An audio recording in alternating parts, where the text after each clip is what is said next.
moments ago, we had our first keynote speaker. His name is David Steier. You're joining us right now. David, thanks very much. Sure, glad to be here. You're with Deloitte, and the title is Analytics Solutions Group. Right. Okay, perhaps you can explain to us a little bit about what that is. Sure. I like to say that we deal with data that everybody else has given up on. We make sense out of what the bits are, whether it's structured data, unstructured data, huge numbers of transactions, social media. We pile it all on together and try to deliver insights that organizations can actually act on and derive value from. So when I hear information that people have given up on, it strikes me, and just thinking in the traditional sense, I've already thrown that away. That's right. You know, because you don't want to hold on to stuff. Where do you gather your information from? It can be a variety of sources. So the place that we traditionally look at is the financial systems of a company. That's where you get the structured data that ultimately rolls up into the financial statements. And we understand that data really well. What people may not understand is that from that, not only financial reporting, you can get information about the performance of your business down at the micro level. Similarly, social media. You may think tweets. I mean, people are just tweeting and giving their random responses. But in so many areas we found, whether it's healthcare or retail, people tweet about remarkably specific things, and we extract the information from that.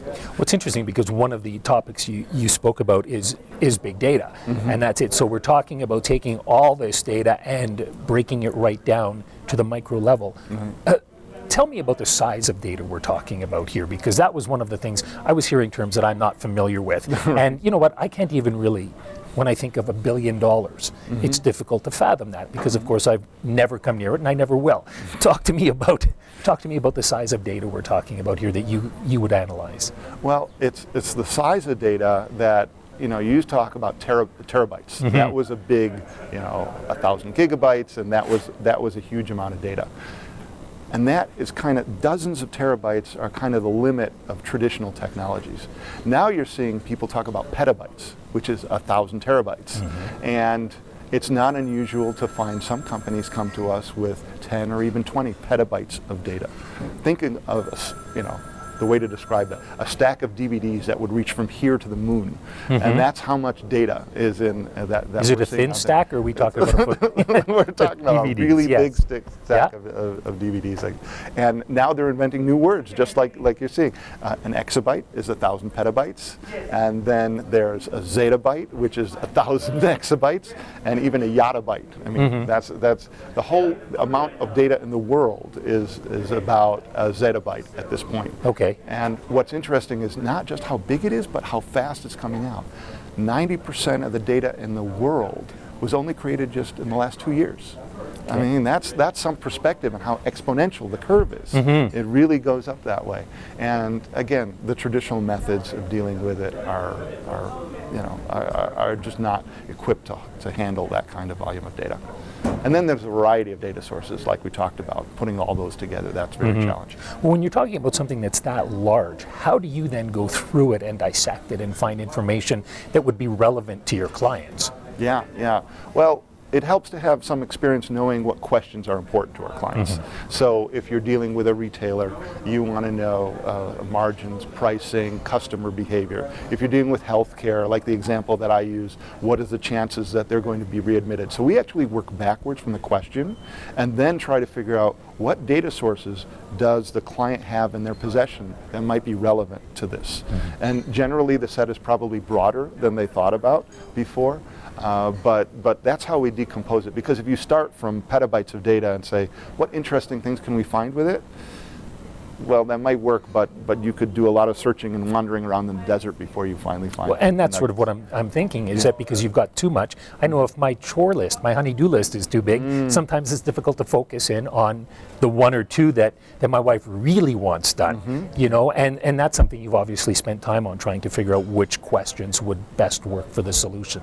Oh, figuring out my wife's to-do list? Yeah, your wife's to-do list. That's right. Yes, absolutely. Yeah, but same principle here. Same principle. So you're not just wandering around doing things aimlessly. So how do you, so you've got all this information, but we're talking about organizations that have been around for years and have likely, gathered their information in a fashion that's been comfortable to them. That may not give you all the information that you need to provide. I mean, you're talking about things shooting up as far as the amount of information out there over the last couple of years. But we're talking about companies that have been around for perhaps decades. Right. You know, how do you get the information that's necessary for your work? Do you sometimes have to go outside of that as well? Yes. So there's internal data sources like the ones that we're talking about, but a lot of the big data opportunities are actually in third-party or external data sources, public stuff as well. In fact, what we do, since your question is exactly what our clients ask us all the time, is like, okay, that's a great end state, a nice goal. I want to be able to predict readmissions or customer behavior or whatever, but I just need help starting. How do you get started? And so we do a data inventory, and then looking at their structured and their unstructured data and their semi-structured data, and then trying to see from that which of the questions, we call them crunchy questions because those are the questions you can crunch on data to get specific answers, which of the questions are those pieces of data relevant to, and then from that the transformations from maybe what their existing data source is into the form that you might ultimately need. And you need data management. I mean, there's no way around it. You need data governance, you need data information extraction, quality monitoring, notions of metadata, all these things that we've been talking about for years with regards to data warehouses, they just get multiplied in the big data world. So yeah, it's the traditional skills. So when you're looking at something like that, do you find that companies have done a good job of retaining data, whether they were using it or not? Have they done a good job, or is it like me, tax date is coming up next week and I'm still working on gathering everything? Right, right. It varies. It really does. There are some, because of regulatory requirements, like in the financial services world, banks are really good about retaining their data because they have to, right? Retailers are pretty good, and these are just generalities. And then there are some industries, construction and education and so on, where big data is really an emergent concept. So it really varies by industry, and a lot of it is driven by regulation. Okay, well, you were mentioning during your keynote speech one company in particular that a lot of people have dealt with, eBay. Talk to us about what you look at when eBay is your client. Yeah, so they're trying to integrate, again, data from a variety of sources to better drive traffic through, whether it's online auctions or such. And you know, we can't really talk about details, but it is integrating data sources from a variety of places. There are CRM systems, there are ERP systems, to throw on more acronyms. There are images that people post of their data, the items that they have for sale. It's very, the potential is limitless in such a huge data size. And again, talk about hybrid data architectures. How do you combine the traditional data sources together with the newfangled unstructured data sources and make them all work together in a data warehouse? So when you look at something like eBay, I mean, I look at it and it just seems like the amount of information is vast, and for me to get a handle on it is difficult. When you look at it, is it just a challenge and we can do this, or do you look at the information and go, wow, there's a lot here? We start with the latter, wow, there's a lot here. Okay. And then we go and figure out what are the crunchy questions. How do you get, it's just like any retail business in a way, how do you customer retention, what are the high value customers, what are the feedback that they're offering, and then you drive the big data towards those crunchy questions. Okay. But there's a lot of wow in there. Okay. You talk about the evolution of data. How have you seen it go over the years? Yeah, so companies have been trying to get a handle on data, whether it's big or little, for decades. You know, how do they better improve their decision making? What's different now is the time frames that they're looking at. Before it was what had happened in the past, historically, looking at my data warehouse. What can I find by store, by region, by demographic, and so on? What happened in the past? That's good for descriptive analytics, but now people are wanting more insight into why something happened, and the leading edge is really what will happen, or what could happen if we optimize it to get the best possible outcome. So yeah, you're seeing a lot of systems now being migrated from historical reporting to predictive and prescriptive type applications. That's a kind of evolution. So sort of a shift in mindset going from reactive to proactive as well, got it. so that Exactly people right. know what to do with the information That's right. they've We got. are trying to get companies and any organization to be more proactive with the data that they have access Okay, to. let's talk about challenges in collecting the data as well. And if you can break it down to someone like myself. No, challenges in collecting data when you've got a big company, say, I mean, you've got the Walmarts out there, which are huge, but then you've also got, you know, Joe's Grocer, who may want to know who his clients are. How should these people go about collecting their data to make your job or decision making a little bit easier?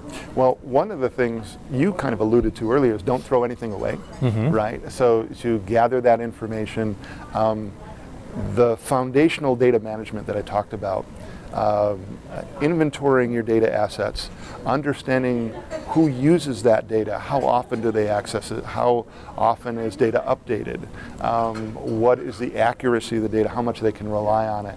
These are essential enterprise data management that no matter how big you are, if you get your arms around that, those are the things that are going to help you make better decisions. And then you go from there to say, okay, now I've got data that I can rely on. Let me go and try to figure out what insight and what foresight I can get from it. Okay, so you say don't throw anything out. I mean, that was an issue before when everything was in a physical form. Right. Where do people store it now? Well, now the marginal cost of storage is actually not zero, but you know, pennies per gigabyte is what you're talking about, and sometimes less as the scale goes on. And then when you got clouds, which take advantage of economies of scale, it's much easier to find a place to store something in a cost-efficient way. Actually, your costs are not going to be storage so much; it's going to be the people and pulling the information out, because those are rare skills and are getting harder to find. So that's the expense. So two points on that. One, when you've got the physical data, you know where it is. Is there any risk in losing the data now if you're storing it somewhere else electronically? Yeah. There are risks if it's not managed, but if you think about it, your credit card numbers are stored electronically in a lot of places, and you put protection around that. You want to make sure that, especially big data, where you join a whole bunch of data sources and get a better prediction, not just prediction, a better profile of your behavior than anywhere else, that's an attractive target for hackers. And so, yes, you've got to pay attention to the privacy aspects, security, data protection, cross-border data flows, all of those kinds of risks. They're there, but they can be managed. They can be managed. If you were to talk backups, how many backups would you have on something that's important? Oh gosh, don't even keep track of it anymore. Because backing up, when you're talking about petabytes and exabytes, the traditional notion of a petabyte, a backing up a petabyte, just doing the backup, physically writing it to disk will take days. Okay. And so you sort of back stuff up as you go along. You know, the number of locations and how do you make them independent for data disaster recovery purposes, that would have to depend on the application. So is that where it's going now, because there's so much information out there? The backup process perhaps isn't as important as the security process and how you recover? I wouldn't say it's not as important. Okay. They're all important. They're all important. Okay. I thought that this was kind of interesting too during your speech, is that you're talking about crunching, getting to the crunch questions, and then getting all the data. You're expecting people then to act on the results you get, obviously, because what's the point in doing all of this? How do you convince people that, because this is, I mean, it's relatively new, as you mentioned, with all the information coming in, how do you convince them that, yes, this is the pattern we see, this is what you should do? Yeah. Because it's almost as if you're taking out the gut feeling here, you know, and going strictly with numbers. Yeah, it's just like Moneyball. There's all these experienced scouts that are around there, and you know, we've got years of experience finding the right talent. How are you going to take that away from us? Yeah. Well, you can never take people out of the equation, and nor would you want to.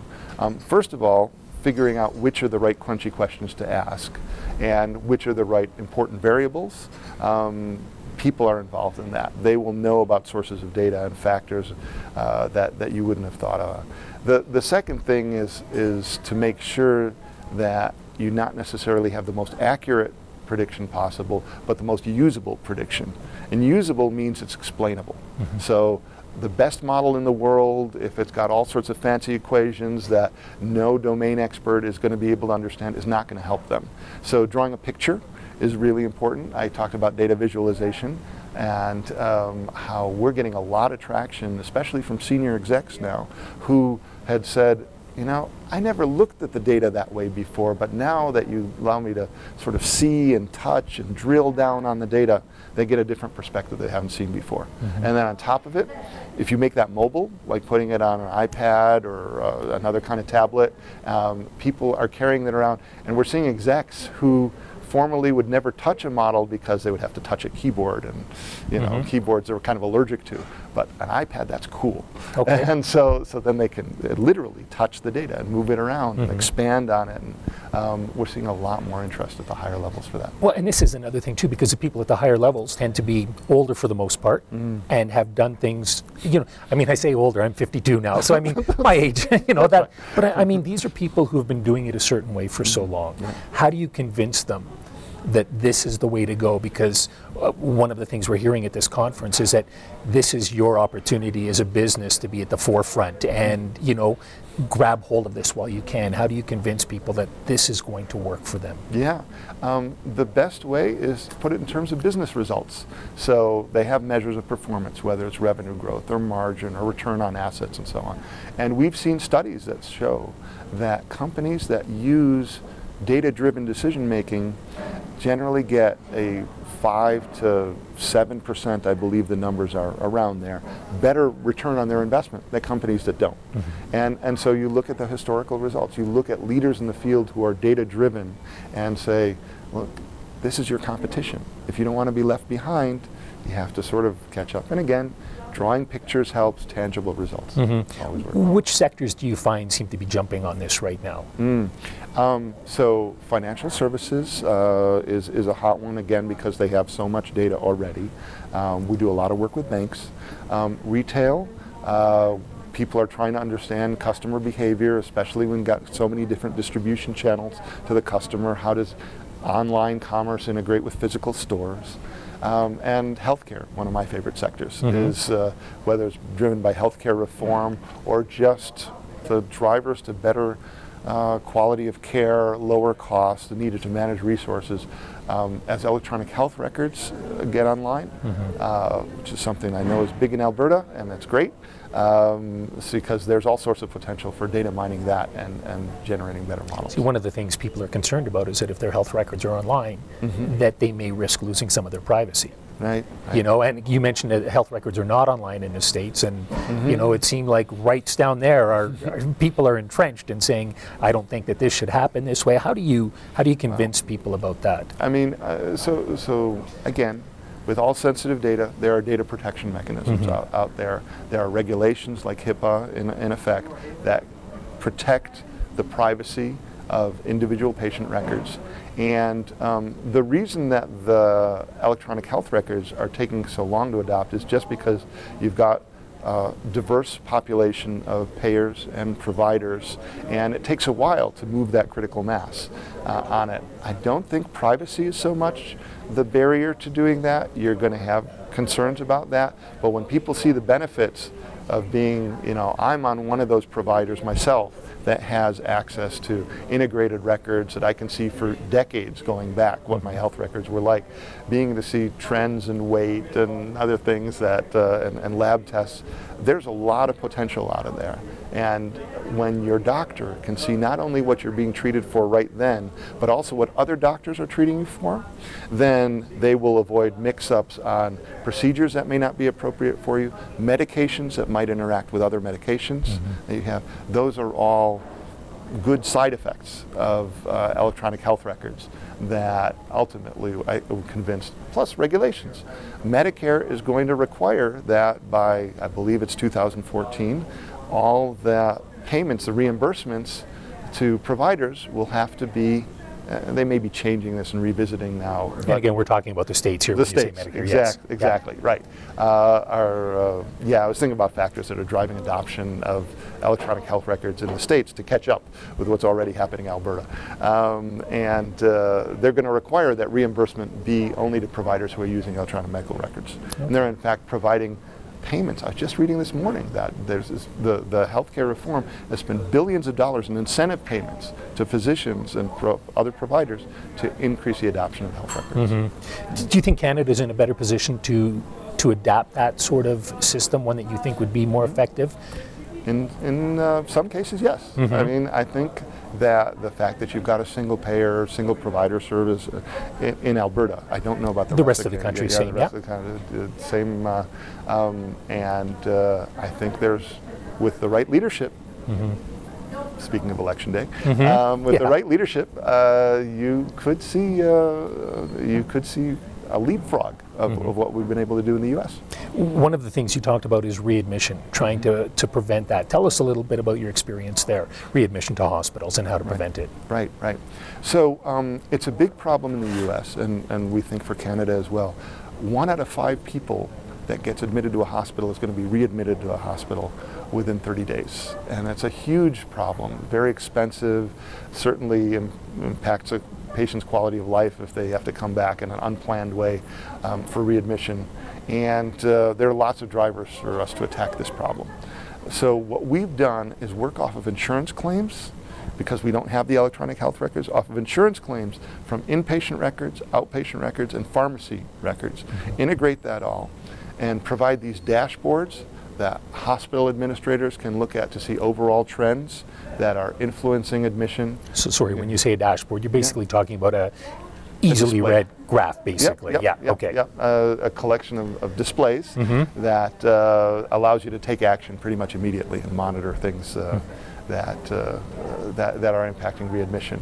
And then we give the physicians individual views as to which of their patients are at highest risk of readmission, so they can intervene and then maybe do some counseling, some post-discharge intervention like social work, outreach, that kind of thing, phone calls, when they think that a patient at high risk of readmission. So we developed a predictive model that actually looks at all that data I was just talking about and predicts what is the propensity for readmission and tells you why that patient was rated high for readmission.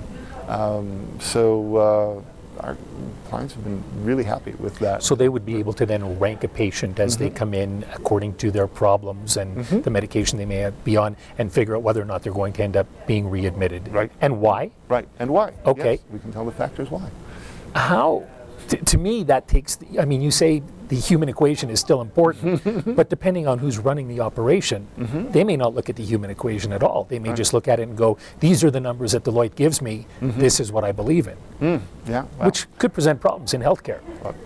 If you're a physician, you are not going to treat any black box as trustworthy. You are going to want to understand what you're given. So when we give that dashboard to a physician, we not only give the person, you know, this person is 83% likely to come back to the hospital. We tell them why, and we tell them which factors of that. This patient has a history of this particular diagnosis, these particular medications, and we've analyzed 250,000 patients, and these are the patterns. That we never would tell a doctor what to do. We just offer some insights based on similar patients that have been observed previously. It's sort of like having them read the literature, but except we deliver it just in time, rather than having them try to read it all in advance. What's the margin of error in something like this? Yeah, there's a trade-off between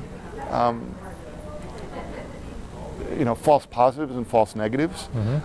So depending on where you want to get, I don't have the exact numbers at the top of my head, but if you want to be absolutely sure that you're not going to miss a patient who has a high risk, you can get like 95% accuracy. The problem is that you get some false negatives, and that costs the hospital because they're intervening for patients who might not be admitted to a hospital. So there's a curve you can draw. It's kind of a precision recall curve, and you can pick your point based on your investment ability of how accurate you want the estimate to be. It's pretty interesting that way. So when I hear all this stuff, I can't help but think, I mean, you mentioned Moneyball as far as the statistics go. I think Minority Report with Tom Cruise, you know, and obviously from your recognition there, because in that one they predicted when people were going to commit crimes and then stopped them from committing them. It seems kind of, I don't know if similar is the right word, but it seems like some people might be able to draw connections between the two, because you were using predictions to say what consumers are going to do, what staff is going to do. Right. Well, I actually have a meeting while I'm here with the police inspector in Alberta, not so much trying to figure out which people are going to commit crimes, but where do you want to put your police resources in high crime areas, and try to predict trends in development that might say there are going to be more crimes in that area. And taking advantage of unstructured data, news developments, social media posting. You know, I don't necessarily see that being able to allocate your police resources effectively is a bad thing. You might want it might be a good thing. Of course, you have to have safeguards in place, no question about it. Want to protect privacy, want to protect people's civil liberties. You know, they have their rights. But you have a limited budget for the police force, and you have to figure out where to put that. So. You're obviously excited about this, and I mean, it comes through in the way you're talking about it. You make it simple for people to understand as well. Do you have any concerns about it at all? Do you see that there might be some, I mean, you're talking about, you know, keeping people's records private and that sort of thing. Are there concerns down the road that you think would need to be addressed to make sure that this is embraced by industries all over? Yeah. Well, I have two concerns. One is the privacy thing, because I don't believe that people understand the power of these methods yet. Maybe they need to see Minority Report and Moneyball a bit more to understand what's possible out there, because especially kids who are growing up with these technologies and may have a different concept of privacy than well, I think Facebook has shown us that, hasn't it? Facebook has definitely shown that. Yeah. And I forget the exact percentages, but I've read surveys where a majority of employers have actually looked up people's social media profiles when they interview them, and some have even made decisions to fire, or not hire a person because of what's on the social media. Given that, people need to become familiar with this. So that's sort of one concern is do they understand the power of these methods and privacy concerns so they can speak up for their rights when they need to. The other concern is that we have to get better at math and science education so that we have a workforce that is able to develop these methods and apply them appropriately and not treat them as magic black boxes that solve all problems, but understand the limits, as we saw in the financial crisis. When there are unknown unknowns, you can't expect your models to predict those. So and more and more I'm seeing some of the leadership that we have traditionally had in education, math and science and engineering, we're ceding that to other countries, and that may be fine from a global perspective. From a competitiveness perspective, got to think about the implications. So. In all of North America, I imagine, because there's not a huge difference oftentimes between Canada and the US. That's right. When it comes to that sort of thing. You mentioned Facebook and information. One of the things I remember reading ages ago about Facebook is that it's managed to do what many other companies have not, and that is to get people to give up their private information freely, from birth dates to friends and connections and things like that. I mean, it's quite amazing when you look at something like that. And you're right. Today's generation may have a completely different idea of what privacy is. Right. So how do you convince them that some information is good to give and some is not? Yeah, that's a good question. How do you convince a teenager to do anything? It's not my, that's not your area of expertise. That's my area of expertise. You just need a few people who have learned the hard way to share their war stories and say, you know, it may not be a good idea to post every picture of a party that you've been to because it may find a way online to a potential employer, or you know. And that's a simple thing, but exactly. Right. That's so. You know. It's a challenge. Yeah. When you, last question for you right now, looking at something like this, and because it is relatively new, and do you see this being a slow process, getting companies to grab onto analytics like this, or is it something that will take a while, or is it something that could fizzle out? Or is it just the way, I'm giving you it's a multiple choice question, or is it something that people are just going to have to come to grips with? Yeah, I think it's more, they will have to come to grips with it, but they have different paces of adoption. The pace of adoption of analytics, there's no turning back. The genie is out of the bottle. The question is, will you have the leadership to adopt it within an individual company? There are some companies that have data in their DNA, you know, and some companies where it's all from the gut. And so those that adopt data, I'm convinced, will do well. They will outlast their competitors. They will out-earn their competitors. And so you will see more and more survival of the fittest, survival of the data-driven. And there's no turning back from that. I said I had a last question, so it's just, I feel almost like the gym instructor that says only one more rep. But is this something that new companies coming on, because that's what I find is a lot of people are going out, I mean, even from musicians who don't have to wait till they get a studio contract, they can make their own recordings, to the author that can publish his own book, you know, to the TV crew that can go out and do their own thing without being tied to a network.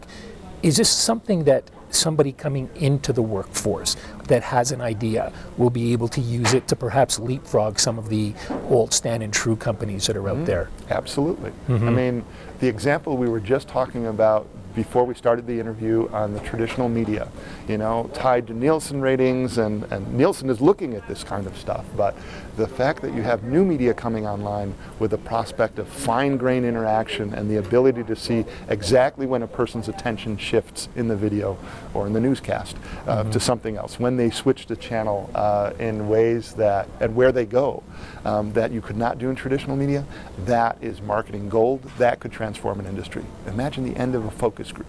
Imagine the end of the traditional kinds of market research as we had conceived of it, and now to a much more social media, online media informed thing. There are definitely opportunities for new people to break out and come into the workforce. Right now, would this be something that they would be able to find by going to the internet, or is this something that at this stage, because it is relatively new, they would have to hire somebody to look into these things for them? Well, it depends who they have on their workforce already. They could hire Deloitte. They could hire other people to do this this kind of work, but there are. It's not something to be done lightly. You need to have an appropriate mix of technology people, of data management people, of people who understand how to make things happen in a real organization. So there's change management involved in all of it. It involves a lot of skills. A lot of skills. David, thank you very much for your time today. Okay. We've been chatting with David Steier with Deloitte, and we are, and just to remind you again, we're going to be coming to you live, streaming live from the Analytics, Big Data, and the Cloud Conference being held at Fantasyland Hotel Monday, Tuesday, and Wednesday of this week. You can catch it at FuseLogic TV, abctech.ca, and bestofanalytics.com.